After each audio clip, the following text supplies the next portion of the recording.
Alors Claude, moi, comme tu m'as un peu mis l'eau à la bouche, j'aurais aimé savoir, en gros, pour même les gens qui, et moi-même, qui n'ont pas encore tout à fait cerné, qu'est-ce que c'est l'instinctothérapie? Si tu peux expliquer. En une phrase, c'est pas évident, parce qu'il faudra faire un livre. Mais en une phrase, on peut donner la démarche toute simple. Et la démarche toute simple, c'est vraiment la vérité de la nature qui existe avant que le cuit existe, au moment de la cueillette, si on peut dire ça comme ça. Donc c'est manger des choses naturelles, tout est vivant, tout est fraternité sur cette terre, donc c'est manger quelque chose de naturel, entier, sans transformation. Et il se trouve que l'intelligence de tout ce qui pousse autour de nous, notre intelligence à nous, celle qui est inscrite dans nos cellules, dans notre code génétique, on a de multiples logiciels en nous, donc on a aussi celui de l'alimentation. Voilà. Donc il y a un rapport entre nous et la nature, et notre cerveau sait ce qu'il y a autour de nous, par toutes les odeurs qu'on ne perçoit pas mais que lui a perçues. Il y en a peut-être 1000, il va en sentir plus qu'une, elle va être mauvaise ou bonne. Si elle est bonne, c'est qu'elle est bonne pour nous, c'est-à-dire qu'il va sélectionner autour de nous, avec l'odorat. 4 zones et demie du cerveau sont là pour ça, c'est colossal. L'odorat va nous guider vers ce qui est bon pour nous. À partir de ce moment-là, il va nous donner la salive qu'il faut, donc le bon goût. Et dès qu'il n'aura plus besoin, il vous donnera le mauvais goût. Ça peut être 10 grammes, ça peut être 3 kilos.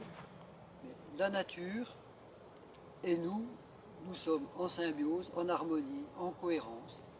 Et cet instinct alimentaire, c'est ça. L'instinct, c'est une intelligence qui nous guide. Au 5e étage, on a envie de sauter, l'instinct va nous donner la peur. C'est une intelligence. On a donc une intelligence alimentaire. C'est tout bête, c'est tout simple, c'est une vérité de la palisse, mais qui est plus difficile à expliquer, c'est tout. Mais ce qu'il faut dire principalement sur l'alimentation, avant de poser n'importe quelle question, ce dont personne ne parle, c'est la finalité de l'alimentation. Pourquoi Pourquoi on mange? on s'alimente?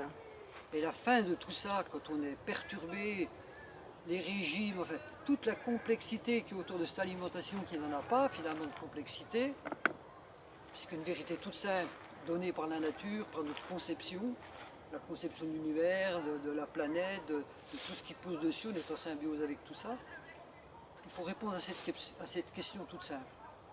Pourquoi je mange? Quand ça ne va plus, on dit, il faut bien avoir du plaisir, et je fais exprès de mimer ça, parce qu'on redevient de pauvres êtres devant notre propre plaisir, qui est une compensation à plein de choses.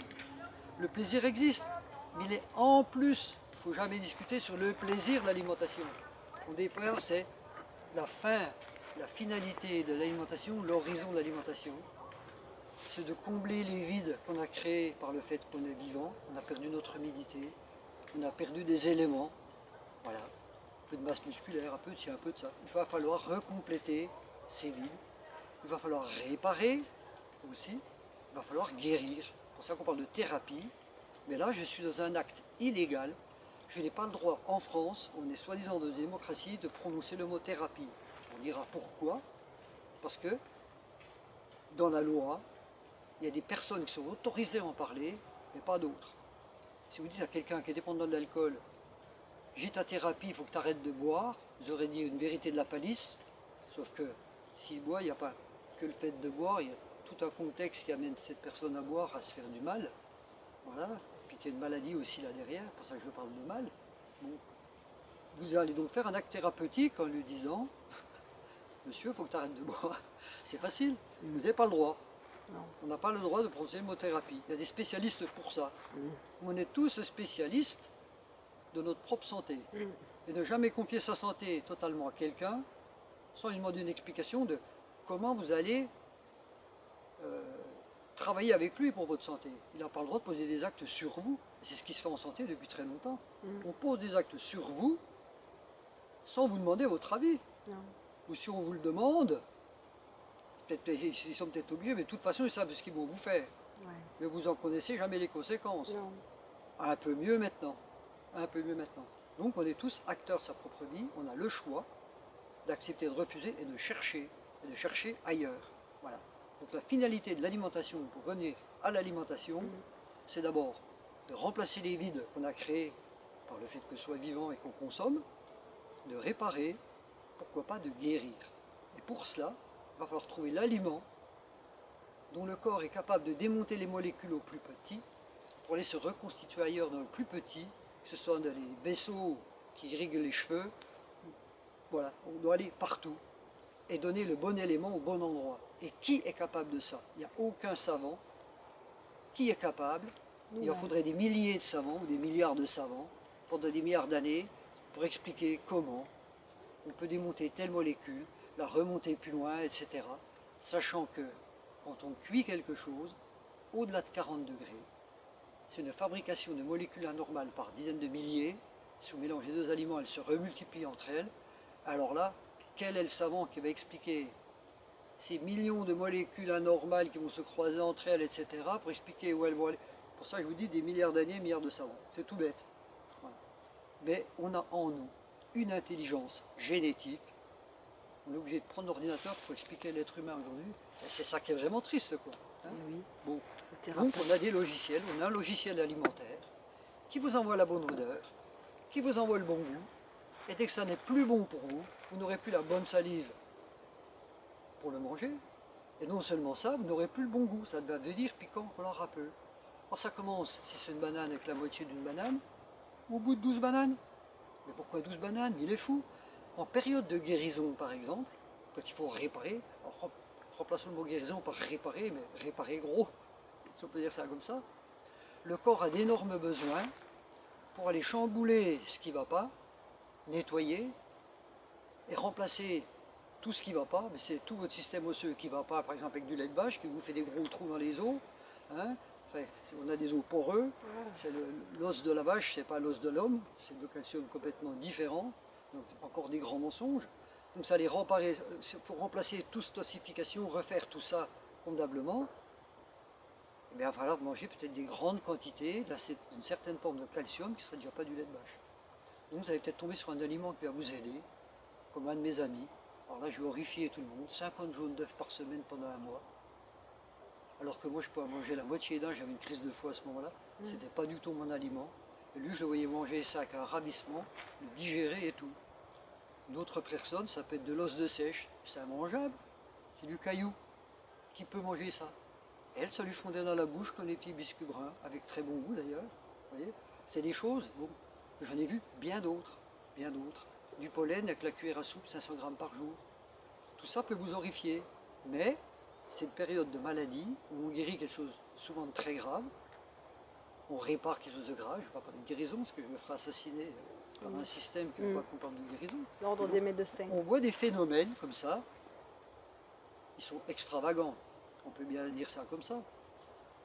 Dans la norme, quand on est habitué à une alimentation saine, ça se passe de manière un petit peu plus cool, mais en sachant que l'aliment dépasse le bon goût, et quand il vient vraiment réparer les choses importantes, c'est au niveau du ravissement. Et le ravissement, c'est un mot qu'on entend, qu'on connaît,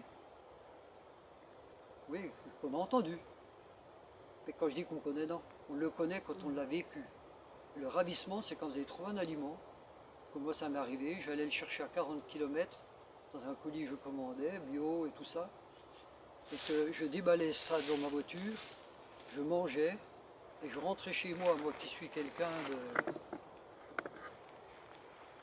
un peu speed, enfin un petit peu de tonique et tout ça, et ben je rentrais chez moi à 50 à l'heure, je pouvais être pressé, j'étais complètement dans une espèce de plénitude tranquille, parce que ça ne répare pas que le corps, ça répare, encore un mot qui va faire rugir beaucoup, ça répare l'âme, je peux dire en même temps, parce que ça répare tout un système nerveux.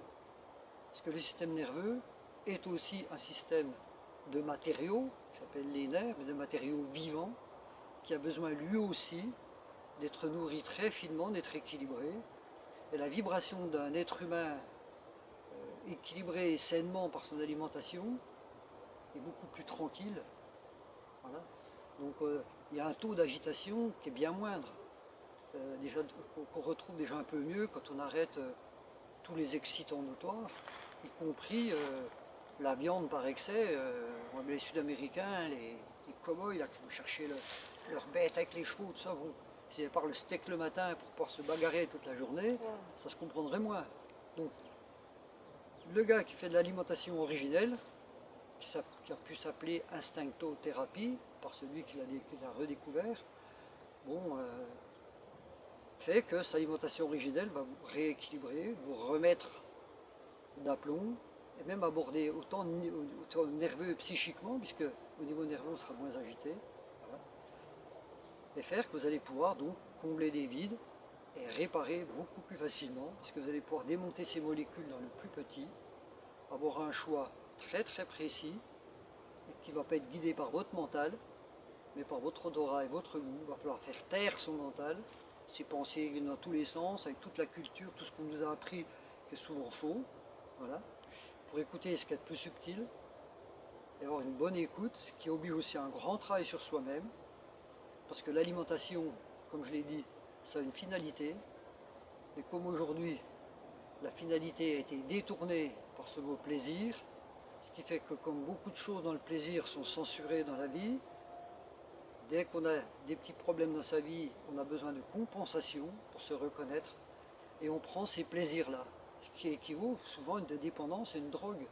Je compare souvent l'alimentation cuite à une drogue, parce qu'on peut manger des quantités industrielles de très mauvaises choses qui ont très bon goût, et on se fait du mal à sa santé, on se fait du mal à soi-même, on est mal dans sa peau, ce qui nous conduit après, plus on est mal, plus on aura besoin de ces compensations, plus on aura besoin de s'encrasser la vie, avec des choses qui ne nous vont pas.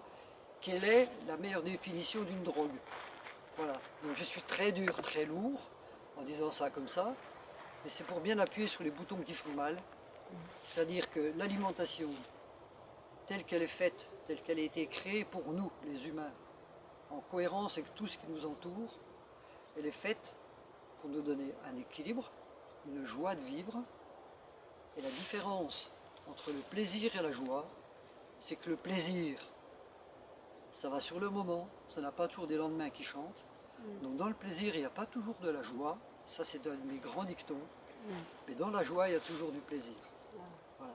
Donc il y a une alimentation qui vous amène dans le plaisir, et peut-être la décrépitude, ce n'est pas dans la norme alimentaire, donc pour ce que je viens d'expliquer, redonner les bonnes molécules pour les remplacer, et refaire vivre tout ce système qui est en nous de manière équilibrée et heureuse, et en même temps vous grandir, ça vous aide à respecter tout ce qui est autour de vous, à l'aimer profondément, parce que tout devient fraternité. Voilà. Donc ça c'est la joie. À l'autre plaisir va vous amener à la maladie, pourquoi pas à la colère, à la haine, à plein d'autres choses, parce que vous êtes mal en vous, parce que vous n'êtes plus du tout dans les vibrations qui font que vous êtes en cohérence dans votre vie, voilà, en harmonie tout simplement, avec vous-même, avec les autres.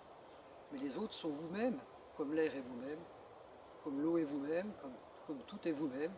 Je veux dire, dans le Big Bang de la vie, au moment où vous êtes créé, vous avez pris des molécules de partout, qui venaient de n'importe où pour vous fabriquer, donc vous êtes de tout. Donc c'est plus possible de ne pas vivre en fraternité. Et cette alimentation, c'est la fraternité essentielle pour pouvoir survivre sur une planète qui est de nous et nous sommes d'elle. C'est tout simple. Voilà. On aurait pu faire ça en 30 secondes, mais si on va arriver à ce que les gens sentent un petit peu tout ça et se disent en face de quoi je me mets en face d'une finalité qui est je me nourris pourquoi, et le plaisir c'est le cadeau qu'on nous donne en plus pour nous permettre d'aller chercher notre alimentation tous les jours. Et ce n'est pas le plaisir qui doit nous motiver dans un premier temps, oui, s'il amène à cette vérité heureuse une reconstitution. Le plaisir peut être douteux. Et toutes les multinationales qui fabriquent notre vie, au-delà des gouvernements et tout, ont détruit ça. Parce que l'alimentation, on ne nous la présente pas du tout de la même manière. Non. Voilà. On nous donne des tas d'astuces pour nous emmener et nous enlever notre écran, enfin non, plutôt nous mettre des écrans, pour nous enlever notre paire de lunettes, c'est ça que je cherchais. Notre paire de lunettes intelligentes, notre responsabilité, on nous l'enlève. Hein, ça va être Madame Carambeu qui va vous présenter. Dans le temps, on avait la sorcière de Blanche-Neige qui amenait cette pomme. Là. Belle pomme, elle était portée par une vieille horrible. Ah oui. On savait déjà que la pomme, on n'avait pas envie de la manger. Ouais, Et qu'aujourd'hui, non seulement la pomme elle est cuite, ça on le sait, puis ça va pas être terrible, Mais bon, ça va être bon goût, hein. Ah oui, ça va être bon goût. Bon. Mais celle qui porte la pomme, elle va s'appeler Carambeu, Natacha Kinski, je dis n'importe quoi, tout ce que le monde connaît, quoi. Donc, chez les mecs, ça va être encore pire, si on peut en rigoler de tout ça. Mais c'est tout notre système qui est basé là-dessus. C'est pour ça qu'on se laisse piéger partout, on n'a plus aucune grille d'appréhension, aucun discernement, parce que la personne qui va vous présenter ça, elle va être d'abord peu habillée, elle va être superbe, hein, la sorcière, c'est plus une sorcière là, hein, c'est ma sorcière bien-aimée. Bon, de fait, on est là-devant avec la langue pendue jusqu'au genou, on est déjà dans la frustration, le désir, plus de capacité de discernement, elle va vous tenir le bon fruit qu'il faut, et la plus grande part, c'est encore pas de vous donner aucun discernement parce que vous êtes complètement pris par la belle image érotique de la dame. En plus, le fruit, il est cuit. C'est-à-dire que tout ce qui est cuit, c'est cuit. Voilà. Donc il ne faut pas tomber dans le cuit. Voilà. Moi, je le dis maintenant simplement, après 27 ans d'expérience, mais c'est. Et en disant que c'est pas facile. Parce que les frustrations, il y a des moments, on mettrait bien des grands coups de pied dans les murs. On mangerait bien quelque chose. Alors qu'on n'a pas faim, mais qu'on a des grosses envies. C'est tout bête. Et à ce moment-là, qu'est-ce qu'on fait? Tout le monde mange autour de soi. Le bon gratin que je me mangeais par tonne sans être plus gros, hein, parce que je pouvais manger n'importe quoi, je ne prenais pas 1 kilo. Le gigot d'agneau, la bouteille de Bourgogne et puis le bon gratin pour dire quelque chose que j'aime beaucoup, que j'aime toujours, et qu'il faut passer à côté alors que tout le monde est en train d'être à table et que vous n'avez pas faim, ça peut être des moments très difficiles. Il y a un moment donné où le choix de votre vie passe avant tout ça, parce que la vie se reconstitue complètement d'une autre manière, et il y a vraiment, comme je dis, une cohérence qui s'installe en nous et qui n'a plus envie de se galvauder. Une espèce de sourire qui vous part du plus profond d'eux-mêmes, que vous allez rencontrer chez les autres au plus profond d'eux-mêmes, et ça ne se perd pas. Comme une poignée de main, quand deux personnes se regardent, se serrent la main, elles savent pourquoi elles se serrent la main, c'est beaucoup plus beau que n'importe quoi. On ne va pas gâcher ça par des petits trucs de travers. Bon.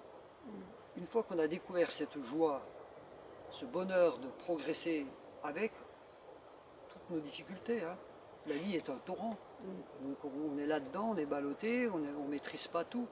Mais pour ce qu'on peut maîtriser, avoir la force de gouverner dans ce torrent, avec un sourire, parce qu'on sait où on va, on sait qu'on peut aussi se laisser guider, etc.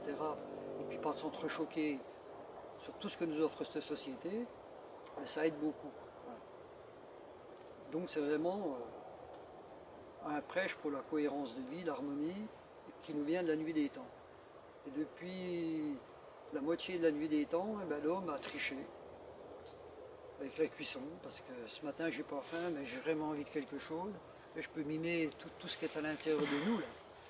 Et ben, ce chou qui passe pas ce matin, eh ben, je vais le cuire comme ça, ah c'est une merveille. Voilà. Ou alors je vais manger 2 choses, la banane ne me va pas, et l'orange me va bien, je vais faire une salade de fruits. Et comme ça l'orange va me déguiser la banane, elle va rentrer quand même, j'aurai triché. Et ce cru, s'il n'est pas bon pour moi aujourd'hui, il est un peu poison pour moi aujourd'hui. Parce que je vais amener un trop plein de quelque chose qui va m'agresser le corps. Et dans le cru, ça existe aussi. Donc bien respecter cette alliesthésie. L'alliesthésie, c'est la communication entre notre besoin et ce qu'il y a à l'extérieur par le bon goût et la bonne odeur. Ouais. Voilà, je vous ai expliqué un livre en 5 minutes. Le livre de qui? Sur Alors, quoi? le livre est de Guy-Claude Burgère. Alors là, c'est pareil. Alors lui, il a eu plein de problèmes liés à sa personne, à son nom. Il a fait des choses merveilleuses. Il était taxé de plein d'autres trucs. Donc passé en justice et tout ça. Je ne vais pas sur toutes ces élucubrations. Mais pour moi, même si j'ai connu cette personne, et il m'a impressionné sur bien des plans, il a impressionné des gens sur bien des plans, y compris dans le domaine psychique, etc. Parce que ça nous transforme psychiquement, l'alimentation. On voit bien ce que peuvent devenir certaines gens avec certaines choses qu'ils ingurgitent et d'autres. Donc voilà. Burgère, c'est une personnalité, mais même si Hitler, je dis toujours, avait fait cette découverte merveilleuse, on peut penser ce qu'est Hitler, la découverte est la découverte. Et pour aller plus loin avec Burgère, il y a eu en 1907 le professeur Maillard, il va beaucoup apprendre ça en chimie et tout, sur ces fameuses molécules anormales que toute cuisson fabrique à partir de 40 degrés. Au-dessus de 40 degrés, il y a plein de molécules anormales qui sont produites par la cuisson. Ce ce début de cuisson, voilà, et qui font qu'elles sont complètement inadaptées à nous. Et ça date de 1907. Donc c'est pas jeune. On a eu plein de gens qui ont fait des découvertes sur l'alimentation des Hunza, je crois que c'était avant la guerre, où les gens viennent très vieux, mangent peu, pratiquement crus, etc., sur les montagnes de l'Himalaya. Et les gens qui sont revenus de là-bas pensaient à faire une révolution culinaire et de santé dans le monde. Et ça n'a jamais marché. Parce qu'on a une dépendance telle à ce plaisir, j'allais dire gratuit. Gratuit coûte très cher à la Sécu, coûte très cher à tout le monde. À ce plaisir par l'alimentation qui est plus compensatoire qu'alimentaire. L'aliment, c'est pour alimenter. Les compensations, il vaudrait mieux soigner ce qu'on est en train de compenser. La colère qui est en nous, la tristesse, le manque d'estime, le problème de relation avec sa femme ou son mec, ou je sais pas quoi. Bon, ça oblige à faire, j'aime pas non plus ce mot travail sur soi, ça oblige à faire ce sourire sur soi en se disant qu'est-ce qu'il y a qui déconne. Donc là, on va aller au plus profond de soi, gentiment, on va s'asseoir, quand ça va pas, il faut s'asseoir, puis écouter, sentir. Et puis quand je dis sourire, c'est-à-dire avoir de l'humour sur soi-même, c'est ça le travail sur soi. Pour ça, je ne devrais pas appeler ça travail.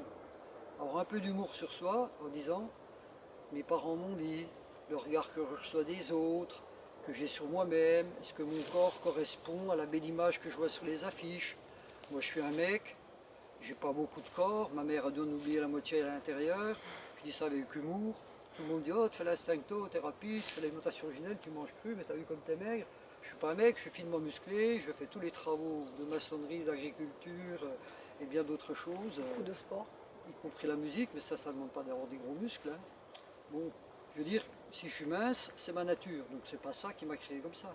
Puis il y a des gens aussi, pour faire un dérivatif là-dessus, qui sont peut-être pas très beaux à voir, si on peut dire ça comme ça, mais qui reviennent de loin, qui ont été très malades, qui ont été à l'article de la mort, et qui sont vivants depuis 20 ans, et qui en ont gardé quelques petites séquelles de visage, de corps, ils ne sont peut-être pas parfaits, ils sont en bonne santé.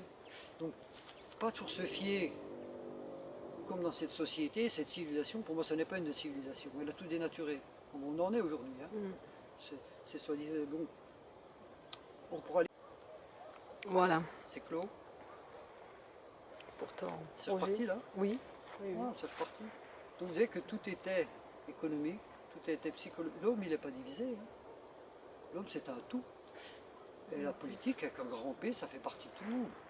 Sauf que, comme pour l'Église à une certaine époque, on est un peu plus à l'aise de voir ce qu'on voit aujourd'hui, où le Coran, l'islam, etc., il y a des hommes qui trouvent toujours l'occasion de se donner un nom, de se donner un pouvoir, d'en abuser, de transformer des écrits qui sont fabuleux. Toutes les religions commencent par un seul commandement, celui de la fraternité entre tous les peuples.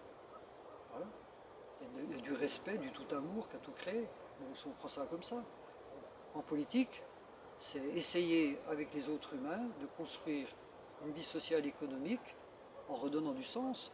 Et s'il n'y avait pas eu l'esprit religieux, ce qui relie au plus beau, pour créer, pour mettre en évidence, mettre en évidence les valeurs fondamentales, pour que cette nation s'appuie sur quelque chose, faire une charte commune de respect, et plus que de respect, d'amour de tout ce qui nous a créé, de ce qui nous fait. On l'a sur notre fronton en France, liberté, égalité, fraternité. Mais il n'y en a qu'une de ces valeurs qui est valable sur les trois. Parce que les deux autres ne valent rien sans elle. La liberté, liberté de quoi? Vous fabriquez des pesticides pour empoisonner votre alimentation, parce qu'il vaut mieux l'empoisonner, parce que ça vous fait plus de bien qu'avant. Vous comprenez? Ça paraît aberrant. On est en train de nous dire, quand on rencontre un agriculteur, on ne peut pas faire sans. Ah non, on a fait ça pendant 4000 ans, mais depuis 30 ans, c'est plus possible. Voilà. Bon. Donc, on en est toujours, on va toujours dans le mur quoi, avec ces histoires-là. S'il n'y avait pas quelqu'un qui a donné du sens, et le seul mot des trois qu'il faut retenir, c'est le mot fraternité. Ça paraît un tout petit mot, hein, mais depuis le Big Bang de notre naissance, qui n'est pas le moment de la naissance, mais le moment de la rencontre du spermatozoïde et de l'ovule, les deux, tout seuls, ils ne valent rien. Et dès que ce Big Bang, il y a entièrement l'être humain que vous êtes en face de moi, ou ce que je suis, dans toutes ses capacités, dans toutes ses possibilités de développement et de tout, de pensée, de tout, il est là. La naissance, elle est là. De ce Big Bang qui est le frémissement à la vie, nous amène le deuxième don qu'on a reçu, qui est la fraternité, et qui va vous redonner tous les autres dons. Parce qu'à partir du moment où on est vivant, ça c'est facile à reconnaître. Hein. Si je ne suis pas vivant, si je veux me reconnaître vivant, c'est tout simple. Je vois, je sens, hein, j'ai le goût, j'ai le toucher, j'ai tout ça. Vous m'enlevez tout ça, je n'ai même pas la conscience d'être vivant. Donc, qu'est-ce qui donne la conscience d'être vivant? C'est toutes les fraternités. Bonjour. Bonjour. C'est toutes les fraternités qu'on a en nous. Voilà. Donc, on a avant tout, bonjour, qu'on a dit à monsieur, on a en nous avant tout que des fraternités. Moi, je vous coupe l'air pendant 3 minutes. Vous pouvez être orgueilleux, vous pouvez être tout ce que vous voulez, le plus grand homme de la Terre, je vous coupe l'air, dans 3 minutes, vous n'avez plus rien. Je vous coupe l'eau pour un peu plus de temps. Hein, on est d'accord? Bon, je vous coupe toute histoire d'estime, etc., vous allez être malheureux. Hein? Bon, alors on a en nous quelque chose qui anime ce corps, peut-être qu'il l'a fabriqué. C'est pour ça que tout à l'heure, je voulais parler d'âme. L'âme, David, qu'est-ce que tu me parles d'âme? Ça n'existe pas, l'âme.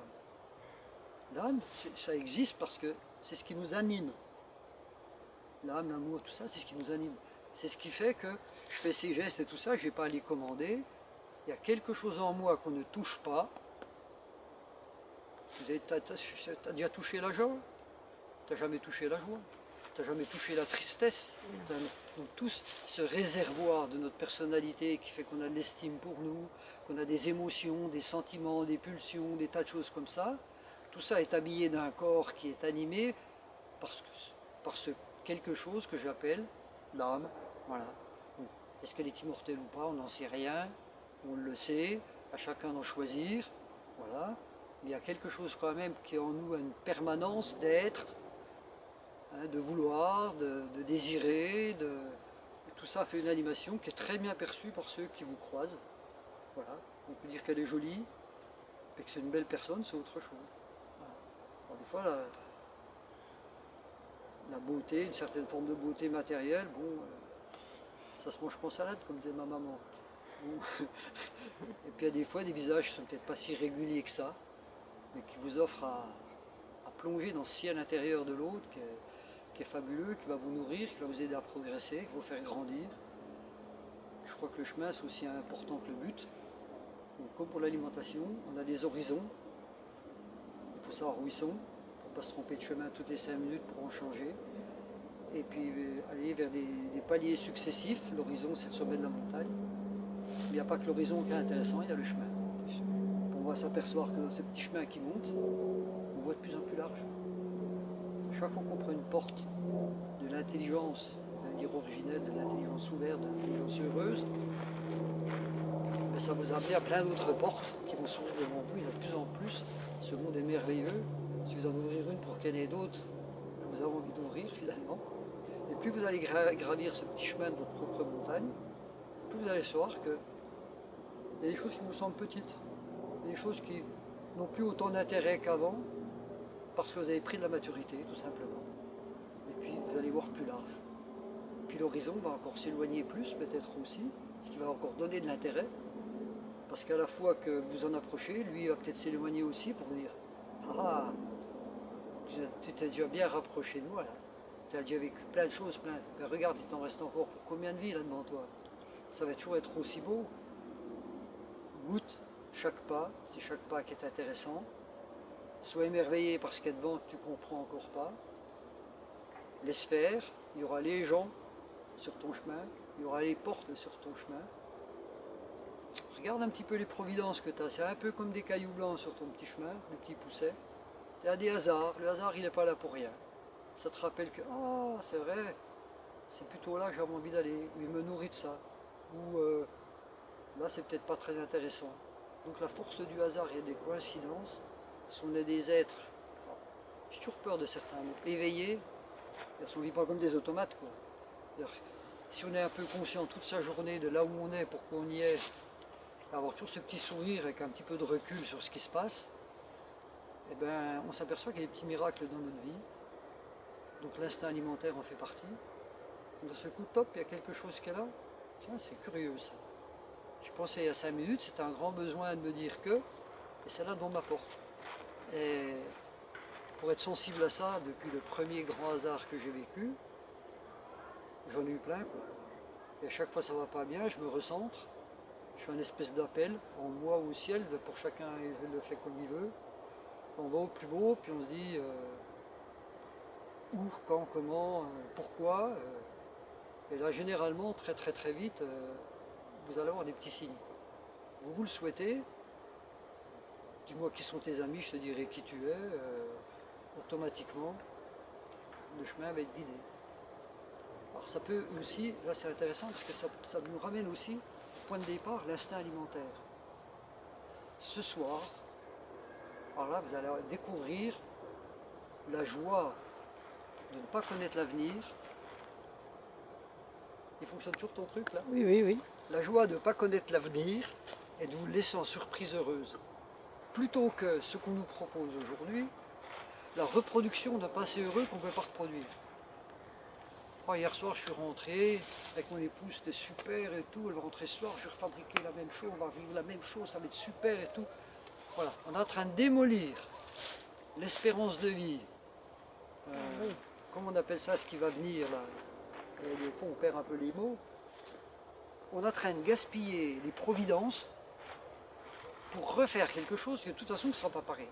Pas de bol, ma femme elle va se pointer ce soir avec un gros mal de tête. Et si à ce moment-là, j'aime pas en elle quelque chose de plus profond, quelque chose qui est là, qui est en train de s'abîmer, de la faire souffrir, si je ne suis pas là pour l'accueillir pleinement, accueillir ce mal de tête, prendre le temps qu'elle ressuscite, voilà. On va vivre un autre merveilleux derrière, il faudra prendre ce temps-là. Peut-être que ce moment-là, d'un peu de souffrance, va être un beau moment, parce qu'elle se sentira accueillie, moi aussi. Je me sentirai moins bœuf, si on peut dire ça comme ça. Et donc il va se reconstituer là une histoire d'amour qui ne sera pas un gros orgasme au fond de la cave. Je fais exprès d'être vulgaire des fois pour montrer des trucs grossiers, ce à quoi on est amené par tout ce qui nous entoure. On est poussé dans des domaines un peu dingue. Bon, faites-le en rigolant si vous voulez. Le problème n'est pas là, sentez bien, c'est pas là-dessus je suis. Mais j'utilise un peu ces gros travers, ces petits trucs à la con, que des fois on finit par vivre que ça, c'est triste. Quoi. Donc il va y avoir autre chose. Quoi. Et l'instinct alimentaire, c'est de se dire, ce soir, je vais manger quelque chose qui sera merveilleux, mais je ne sais pas quoi. Finalement, ça change tout, même au niveau politique. J'espère, j'attends pas, parce que si j'attends, ça va me mettre dans la frustration, dans la tristesse latente, il faut que ça se réalise. J'espère, je sais que la providence est là, que ce soir, je vais manger quelque chose, je ne sais pas quoi, mais ça va être le bonheur. Et peut-être une nouvelle découverte, ou quelque chose que j'ai déjà mangé, mais quand ce sera ce soir, ce sera un peu nouveau. Voilà. Donc ça nous donne de l'espérance de vie et la foi à l'avenir. Alors que l'alimentation cuite nous donne le renouvellement du passé, la foi dans le passé et la peur de l'avenir. Quand je vous parlais tout à l'heure de philosophie, de psychologie, là on est en plein dans la philosophie. J'attends l'avenir avec joie parce qu'elle me réserve des belles providences et ça médite dans mon cœur, dans mon corps, la même chose par cette alimentation qui est toute découverte. Voilà. C'est pas mieux, hein? Oui. Il y en a qui arrivent avec plein de mousse ou de champignons. Oui, en même temps qu'on parle, là, on va passer des gens, bien sûr, on est en pleine Cambrousse. Dans une chêneraie où il y a des truffes, ça fait penser que j'en rêve depuis longtemps, je n'ai jamais mangé de truffe. Je vais me faire goûter ça dans peu de temps. Voilà. Mais on est super heureux quand même de se dire que partout où on va, il y a peut-être quelque chose qui est comestible et qu'on ne pensait pas que ça l'était. Comme je vous ai parlé de l'os de sèche tout à l'heure. Ma propre famille qui a l'habitude d'être à côté de moi, elle n'a qu'une trouille, c'est que je commence à prendre quelque chose, à le sentir, puis à le goûter. Voilà. Alors on me disait, mais attention, il y a des poisons. Tout est poison. La banane, quand on n'a pas besoin, elle est poison. Puis il y a des poisons qui n'en sont pas. C'est-à-dire que tu peux peut-être en manger en très petite quantité, quelque chose qui est un grand poison, mais dont tu as besoin à un moment donné qui a très très bon goût, Il ne faut surtout pas le déshabiller, l'écraser, etc. Il faut le prendre entier. S'il a une très bonne odeur face à l'hiver, on le goûte. Si c'est bon, on le mange. Et dès que ça dépasse, dès que ça commence à brûler la bouche, dans la nature, à moins que ce soit trafiqué par l'homme, je veux dire, ce qui est bon au goût est bon pour votre santé, ce qui est mauvais au goût est mauvais pour votre santé. Alors là, il y a plein de gens qui disent, oh là là, il est dangereux lui. Peut-être, à 25, 27 ans comme ça, je suis encore pas mort.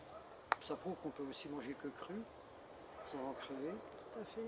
L'autre témoignage, c'est que bon, on m'a dit j'étais à nouveau cuit, usé de tout ce que j'ai vécu dans ma vie il y a 8 ans, on me l'a déjà dit à 40 ans, ce qui m'a fait démarrer dans l'alimentation originelle. J'ai guéri 25 symptômes sur 28 en l'espace de 2 mois. Donc il y a 8 ans qu'on m'a encore dit ça, donc quand on m'a dit ça, que ma maison brûlait juste derrière, je dis bon, t'as compris, autant mourir debout, j'ai racheté une paire de chaussures de course, j'aimais courir. Puis longtemps que j'avais pas couru, donc j'ai redémarré, c'était très très très dur. Et puis là, en résumé, cette année, c'est pas de la motardise, c'est simplement un témoignage d'un mec qui a bientôt 70 ans et qui voudrait vous dire que c'est fou ce qui reste quand il reste rien. Et si moi je suis là, c'est pas parce que je suis une vedette. Je suis un pauvre type, je suis un petit déchet qui va continuer de se composter comme il a commencé à se composter depuis sa naissance. Je crois que la vie est là pour ça, se composter pour faire refleurir les fleurs un peu plus loin. Donc j'ai fait 42 compétitions de course à pied. Quand on fait des compétitions, ça veut dire qu'on ne se laisse pas aller à trottiner, pour ceux qui connaissent la compète. La compète, c'est pas vouloir battre l'autre, c'est utiliser l'autre pour faire des progrès soi-même, tout en aimant profondément l'autre qui court avec vous, qui est devant ou qui est derrière, voilà. S'il est devant, essayez de le dépasser, bien sûr. Mais c'est surtout pour se booster soi-même. Parce que si j'y arrive pas, j'irai lui serrer la main en lui disant t'as de bonnes jambes aujourd'hui, t'es bien meilleur que moi. Si c'est moi, je me retournerai, j'irai le prendre dans mes bras en lui disant je t'ai foutu une volée aujourd'hui, à toi la prochaine, voilà. Et qu'on ira boire un coup ensemble. Mais simplement pour dire 42 compètes à fond, plus les entraînements de la semaine, à quelqu'un qui était cuit, ça m'en a dire, comme on emploie les bons mots, hein, depuis 8 ans. Donc, puis pas des moindres, voilà, puis dans des temps quand même convenables. Donc il n'y a rien à reprocher à mon alimentation de ce côté-là. Je ne fais pas que ça, bien sûr. J'ai trop de dada, malheureusement. Il faudrait ma vie. L'écriture, la musique, enfin, l'écriture, musique et tout ça.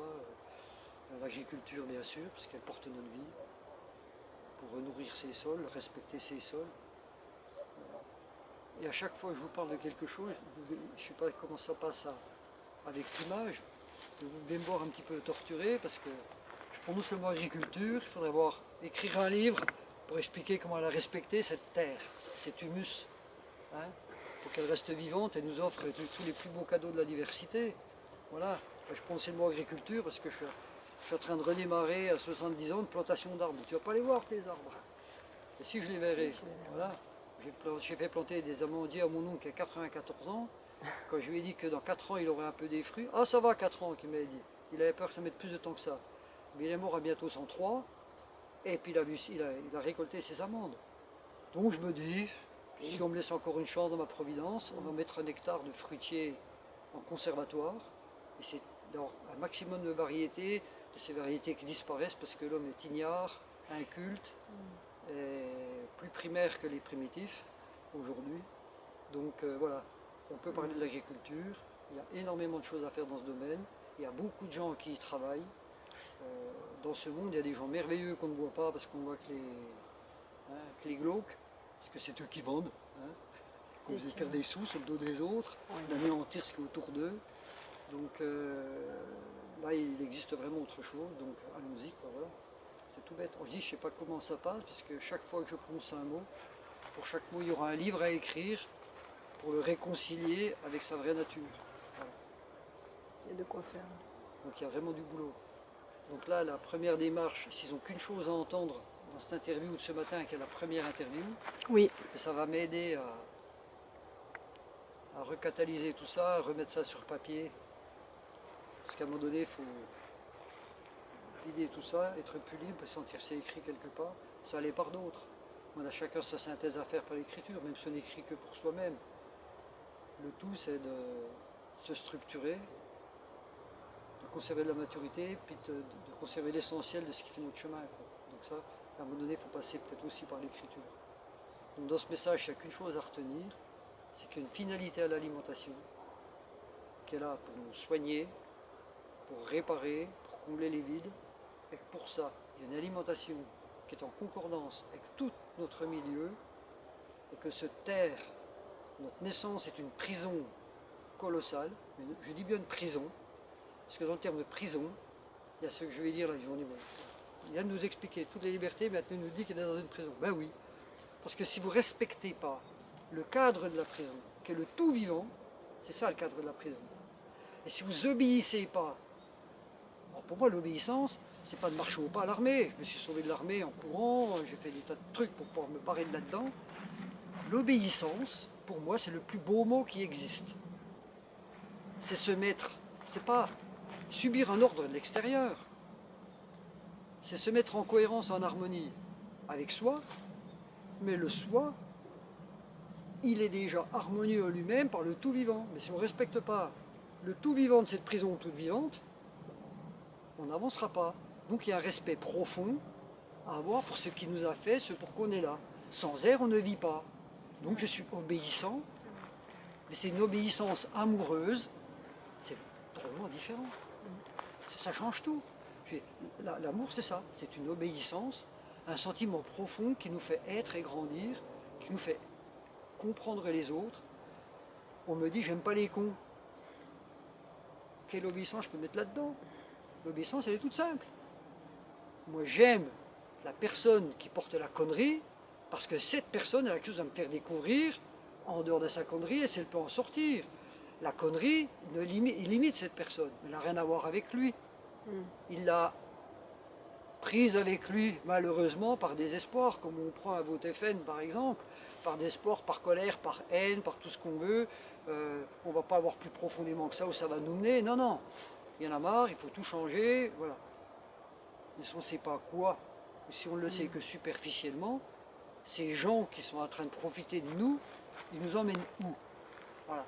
Donc l'obéissance, c'est finalement avant tout une profonde connaissance, un profond respect de la prison toute vivante dans laquelle on est, pour arriver où toute fraternité. Quand je dis pour arriver, c'est trop tard. Parce que depuis le Big Bang de notre naissance, on est en fraternité totale.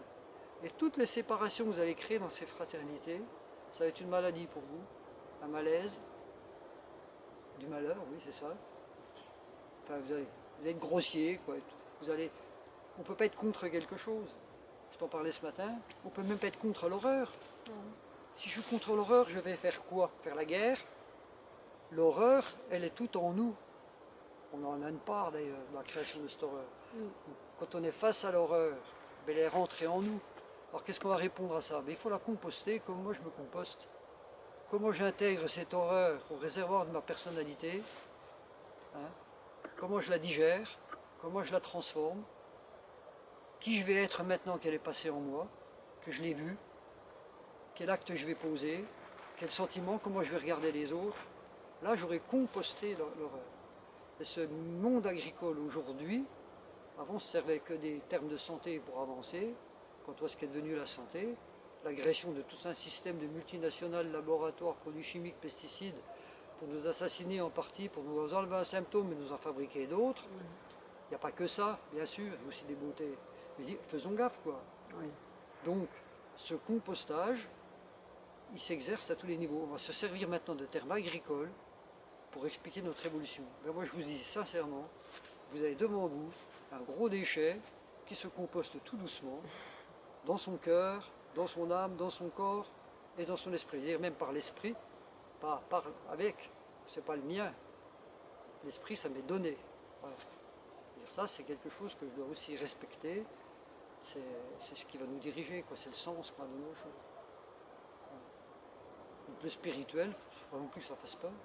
Le spirituel, c'est la fraternité, la manière de regarder. C'est tout ce qu'on ne touche pas. Voilà.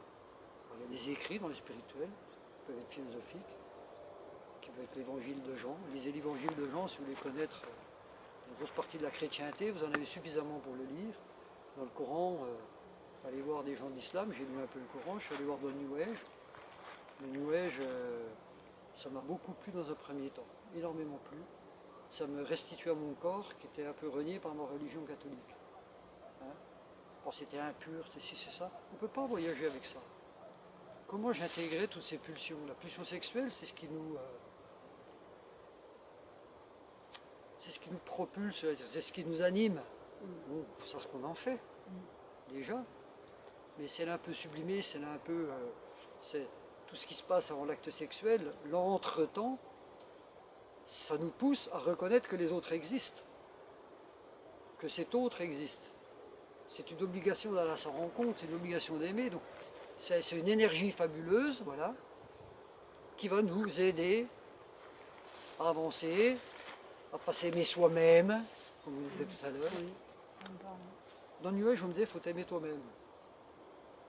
Ça m'a aidé à accepter que l'Église ne m'a pas aidé à accepter, que maintenant on m'en parle plus facilement. Donc je suis revenu à l'Église. Parce que là, c'est le seul prophète ou Dieu que j'ai vu mourir pour les gens. Les autres, on ne sait pas ce qu'ils sont devenus. Hein?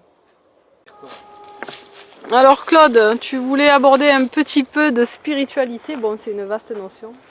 Tu nous dis ce que tu en as envie. On t'écoute. Oui, simplement, j'avais déjà un petit peu démarré là-dessus.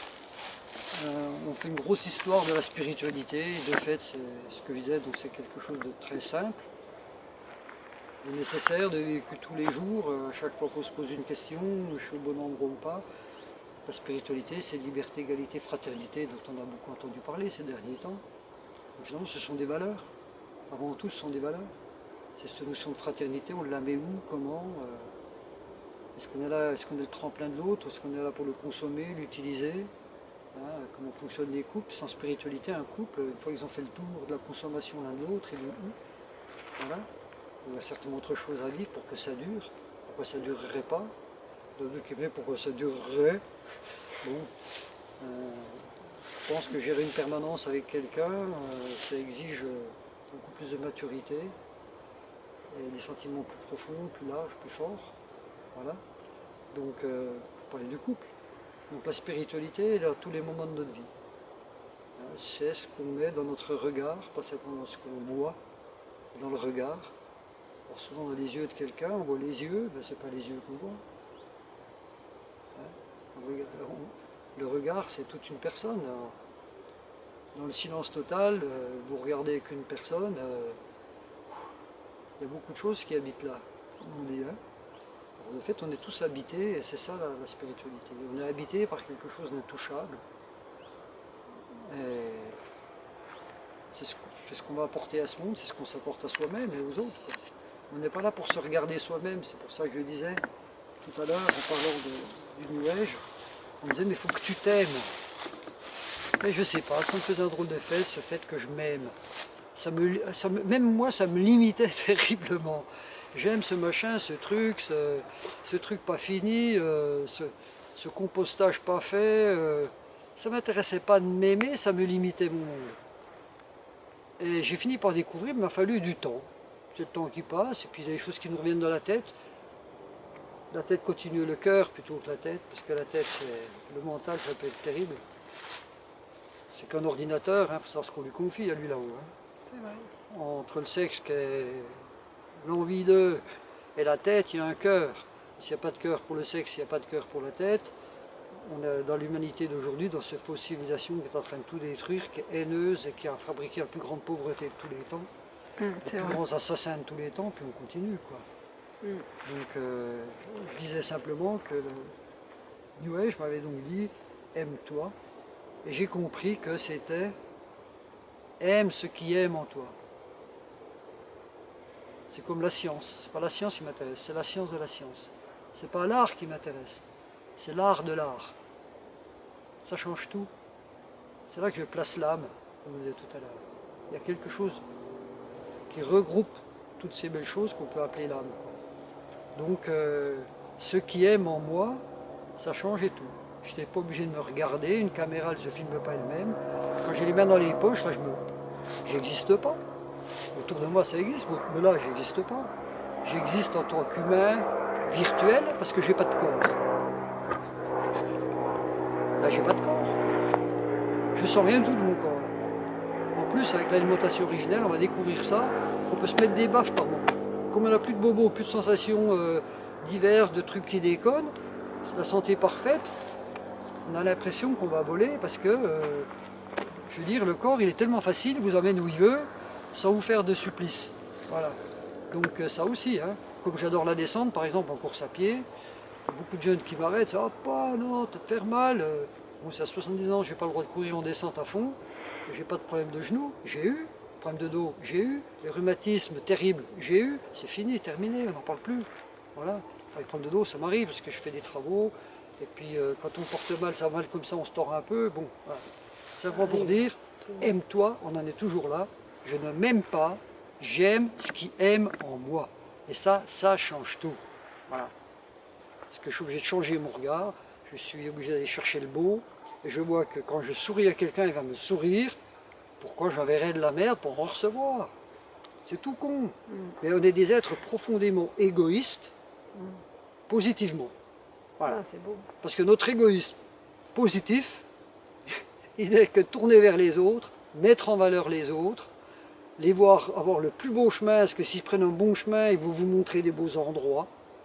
Hein, voilà. Bon, là, je ne parle pas naturellement, je parle en tout. Dans leur vie. Dans le virtuel comme dans le physique. Voilà. Chaque chemin, d'ailleurs ça a toujours été toute ma vie ça. Ce que j'aimais le plus, c'était les biographies, les témoignages, des choses comme ça. Parce que je savais bien que c'était difficile pour moi. Chaque être humain sait que c'est difficile pour lui-même. Donc, c'est même très émouvant ces difficultés qu'on a en nous, toutes ces choses qu'on a eu à dépasser, des trucs terribles. Bon, on les a en nous. Et on peut les dépasser parce que d'autres, avec un petit sourire gentil, te disent il y a ce qu'il faut dedans pour. Tu ne crois pas tout de suite. Mais tu verras que le temps, il y aura des providences, il y aura des changements, la vie se reconstitue tout le temps. Le corps humain, tous les 7 ans, il n'est plus du tout le même. On est des autres mecs ou nanas 7 ans après. Tout le corps a été changé entièrement. Si on lui donne les bonnes molécules, il ne peut que s'améliorer. Si vous l'entraînez, voilà, si vous bougez, c'est le mouvement qui crée la vie. Voilà. Donc, allons-y. Le spirituel, on en était là. C'est de là qu'on est parti. C'est un autre regard. Plein de fraternité, et il n'y a plus que ce mot-là qui compte. Mais il faut savoir ce qu'il y a dessous. C'est tout bête. Alors maintenant, on attendra les prochaines interviews. Moi, ça me fait rigoler parce que les interviews, c'est la nuit, souvent tout seul. Il se passe plein de choses. Il y a tellement de questions, il y a tellement de rencontres, il y a tellement d'éveils qu'on s'est dit, mais qu'est-ce que je vais faire de tout ça? Voilà. Et plein de tristesse quand on ne peut pas communiquer, quand on ne peut plus grandir, parce qu'autour de soi, les gens refusent de grandir, veulent rester bloqués dans leur passé, n'assument pas leur prise de conscience. Et ça, c'est très très très très dur à vivre. Non seulement ils se bloquent eux-mêmes, mais il y a eu des moments de colère même en moi. Je me suis mis en placard pendant je ne sais pas combien de temps, tout en travaillant bien sûr, tout en mettant des choses en place, tout en témoignant en silence. Et des fois pas qu'en silence, en disant mais c'est pas possible, c'est pas cohérent, ça peut pas faire comme ça, tu peux être que malade, bouge, lâche, remets en cause les principes, et moi ça m'aidera. Parce que quelqu'un qui sourit pas en lui-même pour se rencontrer, on ne fait pas ce travail sur lui-même, ce mot que j'aime pas, il ne sourit pas sur lui-même en comprenant pourquoi il est là, pourquoi il fonctionne mal, il ne m'aide pas moi non plus. C'est pour ça que je dis que c'est égoïste. Quand on aime les autres, on aime ce qui aime en soi, on ne s'aime pas forcément soi-même, ce qui devient moins orgueilleux. Quand on aime ce qui aime en soi, ça vous permet d'être un égoïsme positif, parce que ce qui aime en vous n'est pas à vous. C'est de vous et de ce qui vous entoure, c'est de vous et de l'autre. Donc la fraternité, l'altruisme, sourire à l'autre pour qu'il existe pleinement, ça me fait sourire en moi. Donc c'est un immense bonheur. Et ce bonheur, c'est l'autre qui me l'a donné parce qu'il a accepté d'être en mouvement. Simplement. En même temps, je ne vais pas le détester parce qu'il est bloqué.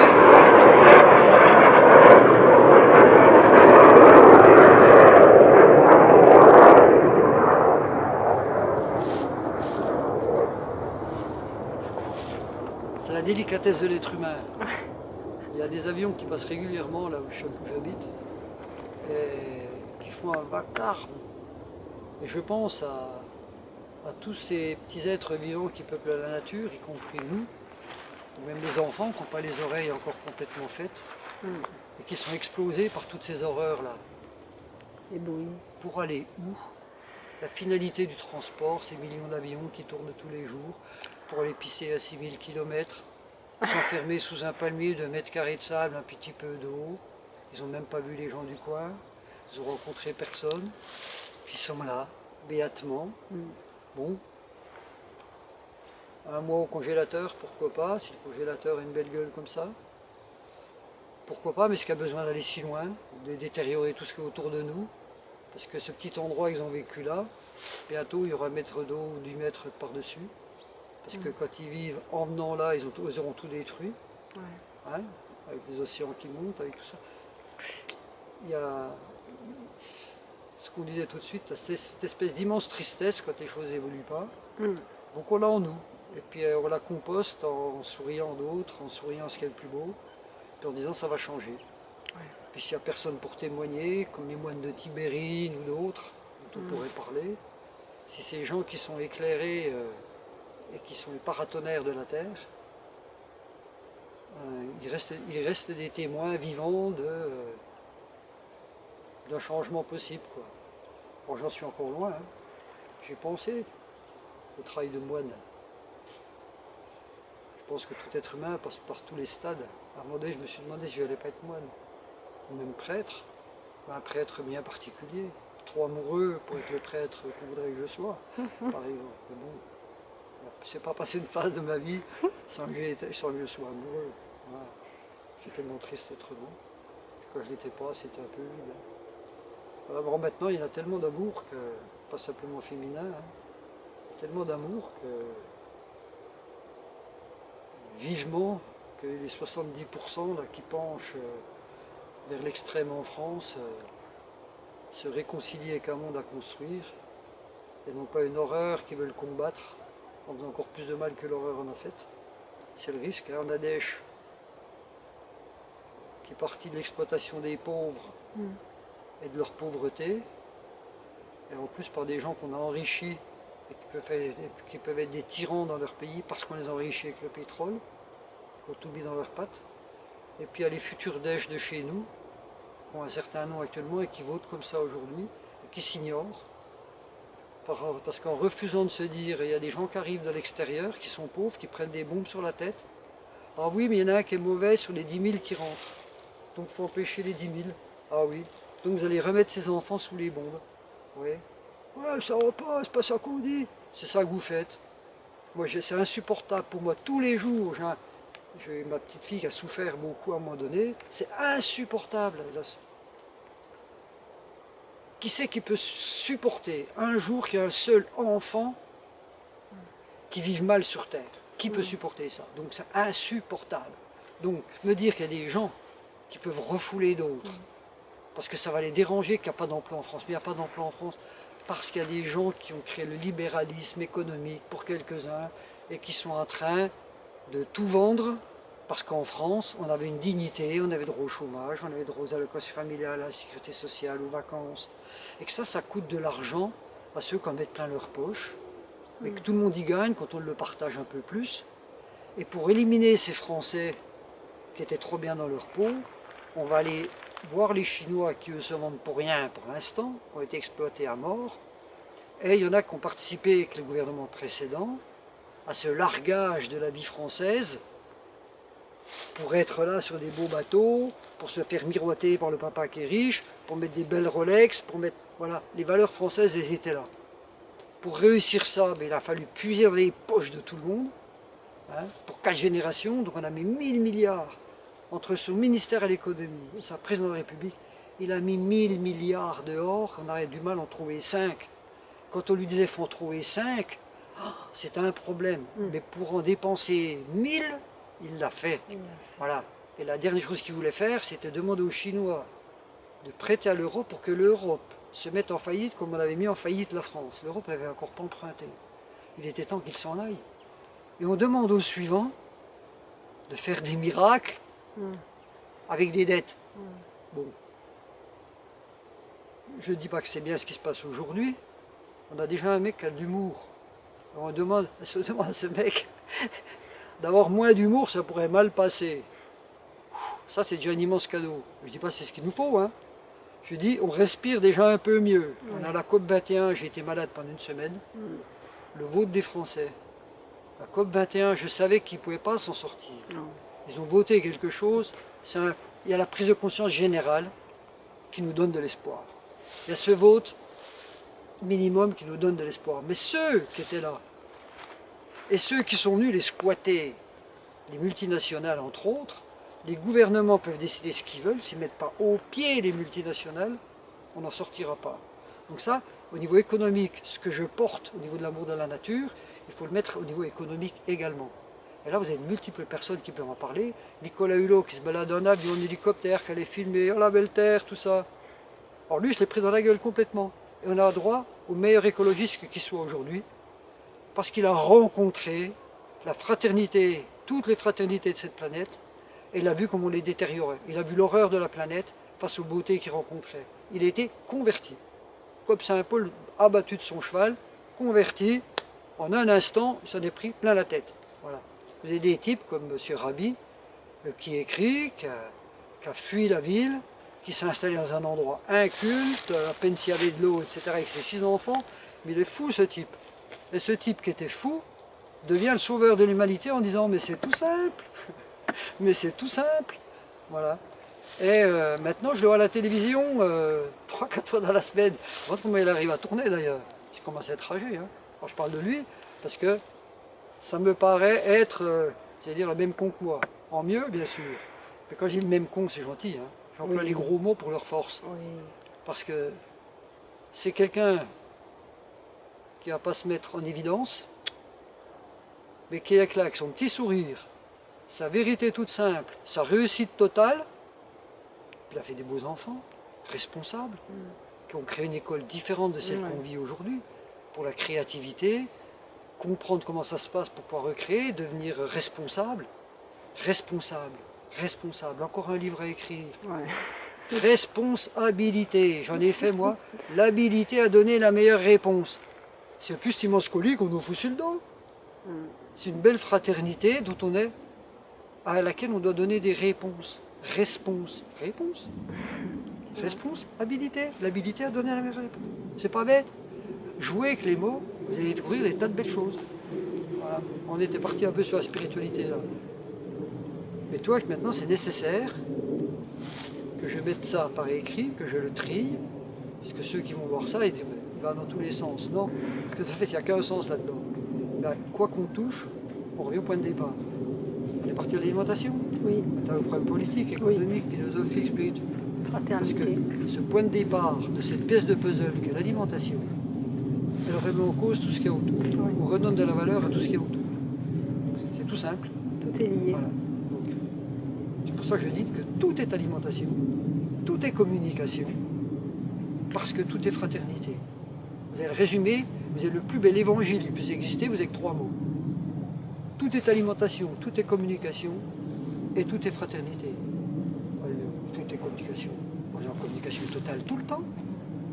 Si mes jambes ne veulent pas avancer, je suis en communication avec elles. Qu'est-ce que je vais foutre avec mes jambes qui n'avancent pas? Alors que je communique, vraiment. Soit je les ferai avancer, soit j'accepterai pour une fois de m'asseoir, fermer ma gueule, prendre un bouquin, ou regarder les étoiles ou méditer. Bon, tout est alimentation. Mais il y a un sentiment qui arrive là. Vous vous alimentez dans vos émotions, dans vos sentiments. C'est aussi une alimentation. Dans vos pensées, de quelles pensées vous vous alimentez? Quelles sont celles que vous gardez, celles que vous rejetez? Ça change tout. Tout est alimentation. Puisque tout est... Et l'alimentation, c'est autre... C'est quoi d'autre que de la communication? Finalement, il n'y a plus qu'un mot. Fraternité. C'est fou, hein? Et ouais. Fraternité. C'est marrant ce symbole. Je vous ai dit qu'il y a des coïncidences. Vous voyez pourquoi je parle de ça? L'amande. L'amande. On devrait montrer ça à un certain président de la République qui découvrirait une chose fabuleuse. C'est l'aliment que je considère le plus riche, et si vous le faites tremper 1 ou 2 jours, même pas, 1 minute, 10 heures, vous déclenchez la germination. Est-ce que peut-être un petit peu, des fois pas digestible, ça va se transformer en germe qui va fabriquer des milliers de vitamines. Non seulement vous aurez les protéines, le phosphore, le calcium, toutes ces belles choses qu'il y a là-dedans, hein, les oléagineux dont vous ne grossirez pas, parce que le corps sait quoi en faire, il ne va pas les stocker, il peut les éliminer s'il en a trop. C'est l'aliment le plus riche qui pousse sur les terrains les plus pauvres. Alors trouvez-moi, je voudrais plus hors de président de la République, parce qu'on attend de quelqu'un, on est tous présidents de la République. Vous changez vos achats tous les jours, vous votez tous les jours. En achetant, vous votez tous les jours. Vous achetez plus de produits chimiques, plus de pesticides, il ne faut plus pouvoir les fabriquer. Vous vous rendez compte la force que vous avez? Vous achetez plus chinois, ce qui ne payent pas de taxes en entrant en France, alors que nous on en paye là-bas. S'ils payaient des taxes en entrant dans l'Europe, ce que ne veulent pas les multinationales, ce que Hollande avait demandé d'ailleurs, il faut faire payer des taxes à ceux qui n'en payent pas, puisque ils dénaturent tout là-bas, ils ne donnent même pas de charges sociales pour pouvoir aider leur peuple. Donc il faut qu'ils payent les charges sociales en entrant leurs produits chez nous. S'il y avait des taxes pour faire rentrer ces produits, on fabriquerait chez nous, il n'y aurait plus besoin d'aller si loin et puis payer le transport en plus.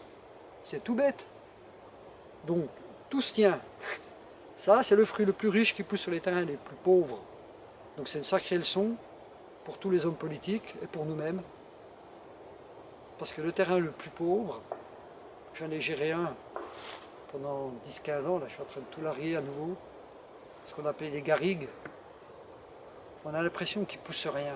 Et bien la nature qui pousse dans les garrigues, elle a une force pour tenir le coup quand il fait chaud, quand il fait froid, quand il y a trop d'eau. On me disait dans le sud c'est un beau pays, il y a du soleil. C'est tout trop.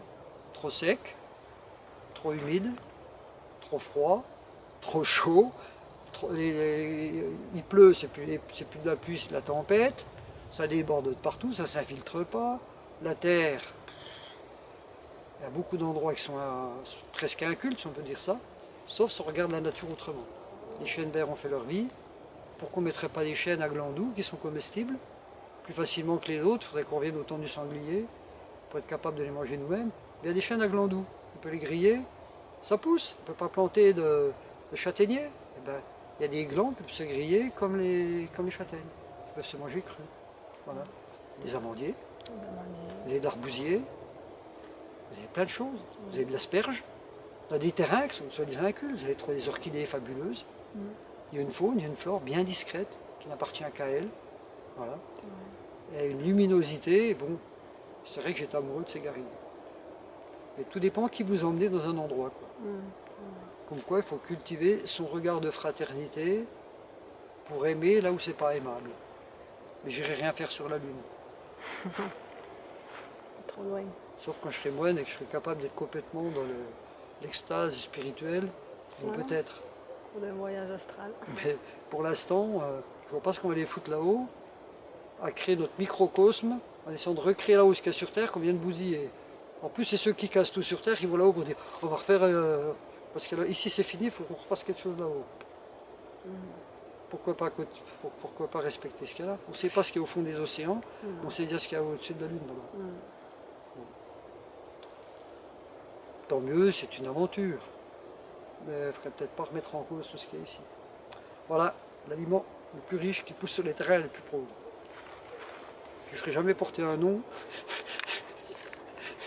qui lui irait bien. Allez, à bientôt. Merci beaucoup Claude. Un beau cadrage dans la nature. Sans faire vous de me voir, ça faisait dire efface tout, c'est horrible.